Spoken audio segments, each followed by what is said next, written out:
In the next few videos, I want to introduce you to some of the most important abstract structures in algebra, monoids and groups. These structures may seem very abstract at first, so we will flesh out a few concrete examples. Why do we need monoids? Well, mathematicians manipulate and transform many different kinds of objects, such as numbers, geometric shapes, matrices, vectors, sets, or functions. A monoid is a set of these kinds of arrows that transform objects, plus the necessary rules for what happens when you combine or compose two or more arrows into a longer one. This is at the heart of almost everything we do in math, so you will run into monoids very often, even without realizing it. Beyond general-purpose transformations, you can also study the symmetries of mathematical objects. These are crucial in physics because it turns out that the universe produces all known particles and forces from certain groups of symmetries. We will study these groups in more detail in the next videos. Today we look at monoids. The simplest and most common example of a monoid is the set of natural numbers with addition. Note that I explicitly say with addition, because monoids are all about transformations and how to combine them. So I have to be explicit about the transformation or operation we are going to use. The set n by itself is not a monoid. It becomes a monoid when we equip it with an addition operation. The addition operation has some important properties. It is defined for all elements in the set, and it always yields another element of the set. When you add two natural numbers, the result is always another natural number. We say that the natural numbers are closed under addition. Addition is also associative. This means that you can place parentheses any way you want, because the result is always the same. We also have a neutral element. When you add 0 to a number, you just get the same number. Adding 0 doesn't do anything, it has no effect. This is why it's called the neutral element, or sometimes the identity element, because it leaves each number identical to itself. These are the defining properties of a monoid. A monoid is any set of elements with a binary operation that is associative, closed, and has a neutral element in the set. The word binary simply means that this operation takes exactly two elements as inputs, no more, no less. You may be thinking, so what? Addition has many more properties. It's commutative, it preserves ordering, etc. So why are only these properties considered important enough to make it into the definition of a monoid? That's a good question. I will offer an answer later in this video. First, I want to look at a few more examples. Say you have a bag of blocks and you want to create rows of different lengths. Or equivalently, you have a set of letters and you want to create long strings by concatenating shorter ones. Is this a monoid? Does it satisfy the definition? Let's see. First of all, do we have a binary operation? Yes, we have the concatenation of two strings into a longer one. This is indeed an operation that takes exactly two inputs. Any two strings can be concatenated, and the result is always a string. Concatenation is associative because you can concatenate in these two different but equivalent ways.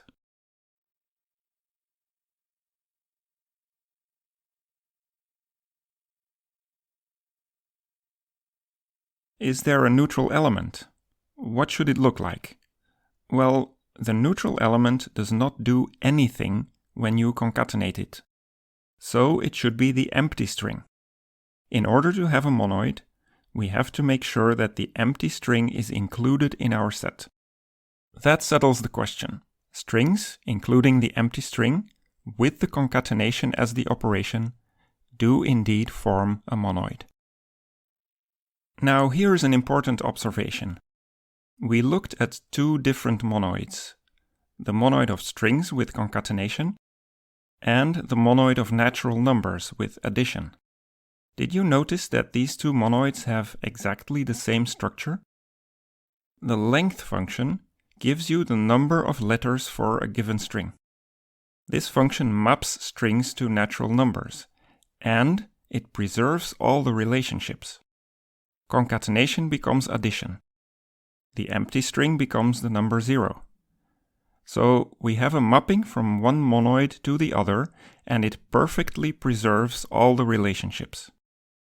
We call such a function a homomorphism between the two monoids. The word literally means same structure. This is one of the most important tools in mathematics, because it allows us to study one structure by studying a different structure instead. A question about strings can sometimes be made easier by translating it into the more familiar language of natural numbers. This is why whenever mathematicians discover a new structure, they always immediately start looking for functions that preserve that structure across different domains.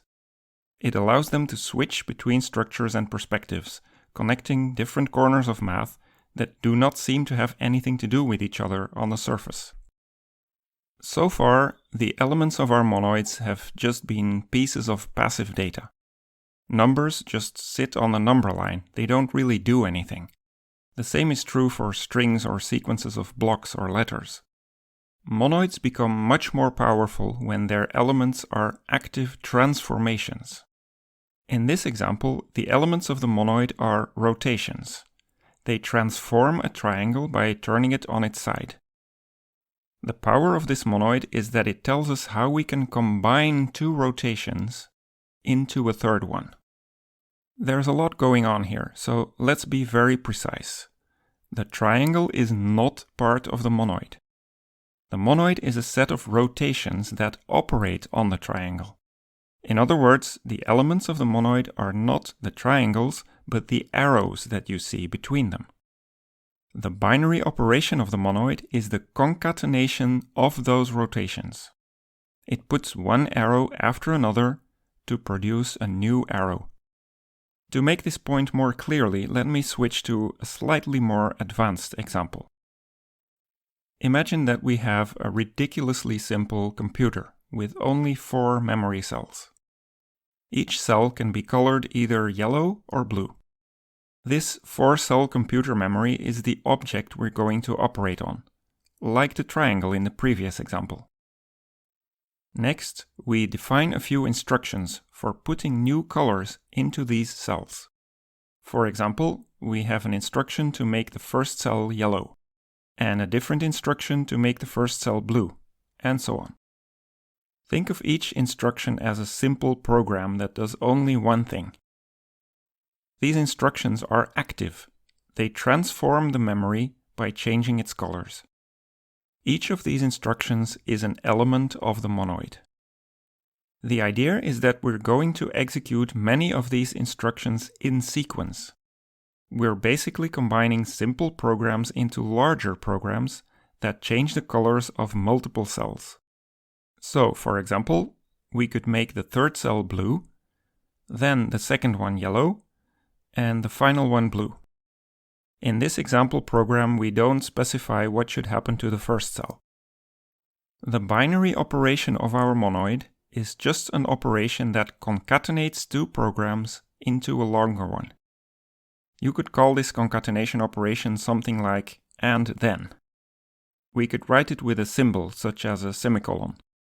So this program here reads, make the third cell blue, and then make the second one yellow, and then make the final one blue.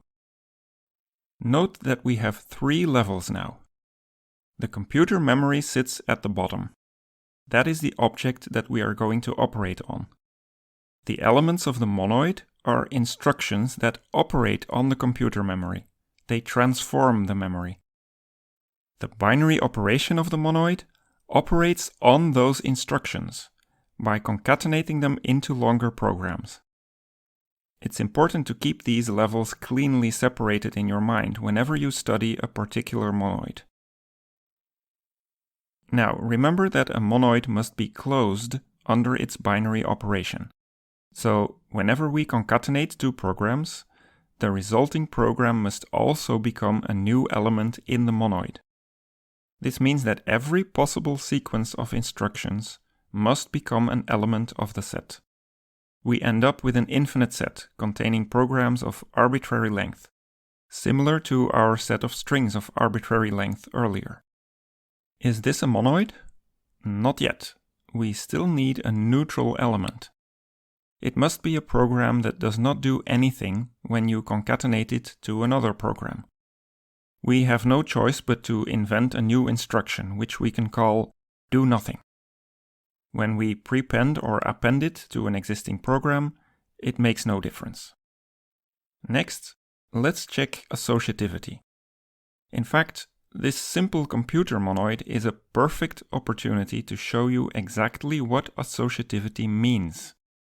Remember that we only have a binary operation called and then. Since it's binary, it can only concatenate two programs at a time. So, in order to combine these three instructions into a program, we have to apply our binary operation twice.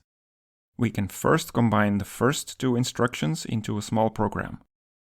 Then we combine that program with the final instruction to obtain a longer program. Have a look at the structure of the resulting program tree and the corresponding parentheses above it. Make sure you understand how they are telling us the same thing, that we first pinched two instructions together into a small program and then pinched that together with the final instruction.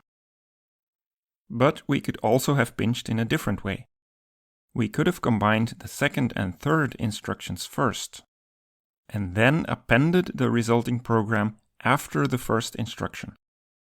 You can see that we end up getting a different tree structure, but we get the same program in the end. Associativity guarantees that you always get the same result. All of the requirements are met. The set of computer programs with concatenation as the binary operation is a monoid. Finally, it's very easy to see that the concatenation of programs is not commutative. This silly little program makes the first cell blue and then makes it yellow. It overwrites its earlier work. Now, it should be obvious that if we swap the order of the two instructions, the resulting program is not the same anymore. It ends up giving a different color to the cell. We say that the and then operation is not commutative. Commutativity is not one of the necessary requirements for a monoid, so we're still good. But I want to stress the crucial difference between associativity and commutativity. Associativity is about the structure of the tree, the specific way in which you combine programs together to create larger ones. Commutativity is about the order of the leaves of the tree. In this case, that means the order of the instructions at the bottom. Note that both trees have their leaves in exactly the same order, resulting in exactly the same program. Commutativity is not involved here. Now it's time to answer our earlier question. Why do we define monoids with exactly these properties? What's so special about this set of requirements? The answer is that these requirements work together perfectly. They allow you to extend the given binary operation into an n-ary operation for any choice of n inputs.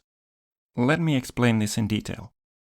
A binary operation always takes exactly two inputs. You concatenate exactly two strings or programs. You add or multiply exactly two numbers, and so on. But what if we want to operate on more than two inputs? Easy. That's what associativity is for. It tells us exactly how we can break down an operation on n inputs into pairwise operations. That's what the tree structures are all about. They allow us to pinch together two inputs at a time. Associativity guarantees that we can pinch in any order we want. So the associativity requirement makes sure that n can be greater than 2. What if we want to operate on only one input? The result is just that input itself. And what if we want to operate on no inputs? Well, that's exactly what the neutral element is for. The sum of no numbers is 0. The concatenation of no strings is the empty string. And the product of no numbers is 1, because 1 is the neutral element for multiplication. So you see that each of these requirements plays its role. The neutral element allows us to have 0 inputs. The elements of the monoid cover the cases where we have only one input. The binary operation obviously operates on 2 inputs, and associativity gets us to higher numbers of inputs beyond 2. This is why monoids are the foundation for so many kinds of operations on mathematical objects. They turn a single binary operation into an n-ary one for all values of n we may wish to use. I have a few more things to say about the neutral element. Let's say you give me a list of numbers and you ask me to add them all up. As a software developer, I would write a little program that increments a running total. The initial value for the running total is 0.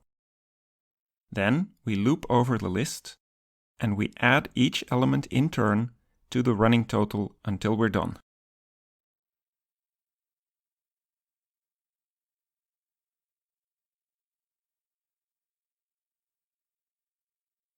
At the end, we have no more values left in the list, and we get the correct total. This is one way in which neutral elements are very useful in software development. They provide good initial values when operating on a list. But this has a very interesting consequence when the list is empty. As before, we initialize the total to 0. But since there aren't any elements in the list, we are already done. The total stays at its initial value. Like I mentioned earlier, the sum of no numbers is 0. Now look at what happens when we want to calculate the product of a list of numbers. This time we have to initialize the total to 1, the neutral element for multiplication. As we loop across the list, we multiply each new number with the running product until we are done.